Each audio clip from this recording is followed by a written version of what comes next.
Dear parents, dear students, நான் ஒரு video ஒன்று வெளியிட்டிருந்தேன்.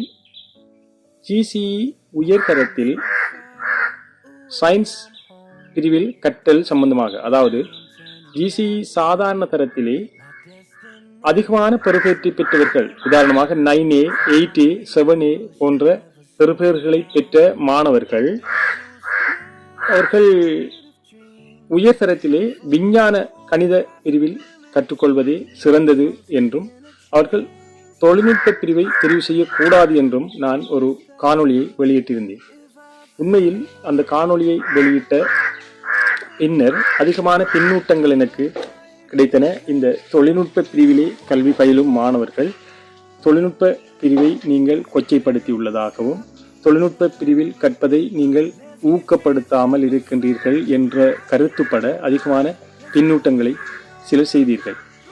சாதாரணமாக நான் சொன்னது GCE உயர்தரம் கணித விஞ்ஞான பிரிவில் கற்பதற்கு தகுதி இருந்தும் அதற்குரிய மிகையான தகைமையை பெற்றிருந்தும் அவர்கள் ஏன் இந்த தொழில்நுட்ப பிரிவை தெரிவு செய்ய வேண்டும் என்பதற்காகவே நான் சொல்லியிருந்தேன். தொழில்நுட்ப பிரிவை தெரிவு செய்ய வேண்டும், அது கலை வர்த்தக பிரிவில் கற்கக்கூடிய எண்ணம் இருந்தால் அதை விட்டுவிட்டு இந்த தொழில்நுட்ப E.Tech, B.Tech போன்ற துறைகளில் கற்றுக்கொள்வது அவர்களுக்கு அதிகமான வாய்ப்பை ஏற்படுத்தும். அது உண்மையான ஒரு விடயம்.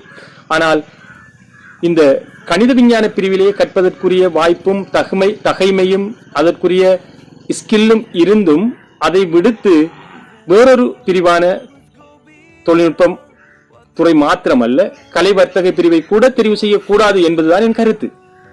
ஏனென்றால் அதிகமான நல்ல வாய்ப்புகள், சிறந்த தொழிற்தகைமையை கொண்ட பட்டங்களை பெறக்கூடிய வாய்ப்புகளும் இந்த சமூகத்திற்கு அவசியமான துறைகளில் நுழைந்து உயர்கல்வியை பல்கலைக்கழகங்களிலே பெறக்கூடிய அதிகமான வாய்ப்புகளையும் கொண்ட இந்த கணித விஞ்ஞான பிரிவை நாம் தவிர்த்துவிட்டு இந்த தொழில்நுட்ப பிரிவை தெரிவு செய்வது நமக்கும் சமூகத்திற்கும் நாம் செய்யும் ஒரு வகையான பாதகமான செயல் என்றுதான் கருதக்கூடியதாக இருக்கின்றது.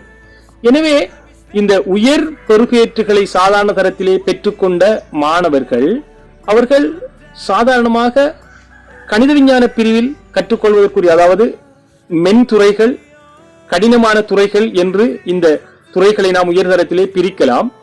அந்த கடினமான துறைகளை தொட்டு அவற்றிலே வெற்றி காணக்கூடிய திறனிருந்தும் ஏன் இவர்கள் மென்துறைகளான தொழில்நுட்பத்துறையை கூட ஓரளவான மென்துறையாகத்தான் நாம் கருத வேண்டி இருக்கின்றது. அது ஒரு கலை வர்த்தக துறையை போன்றதாக இல்லாவிட்டாலும் அது ஒரு கடினமான துறையாக இல்லை.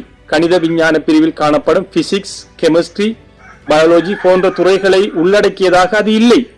எனவே இந்த நிலையில் மாணவர்கள் சிந்திக்க வேண்டும்.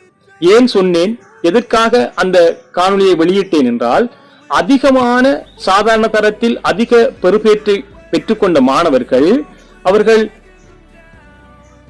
கணித விஞ்ஞான துறைக்கு நுழைவதை விடுத்து இந்த தொழில்நுட்ப துறையில் கற்றுக்கொண்டிருக்கின்றார்கள். அது ஒரு கணித விஞ்ஞான துறைக்கு சமனான துறை என்று கருதி கொண்டு கற்றுக்கொண்டிருக்கிறார்கள். இதுதான் இங்கே நாம் ஆராய்வதற்குரிய விடயமும் பேச வேண்டிய ஒரு விடயமும் கூட.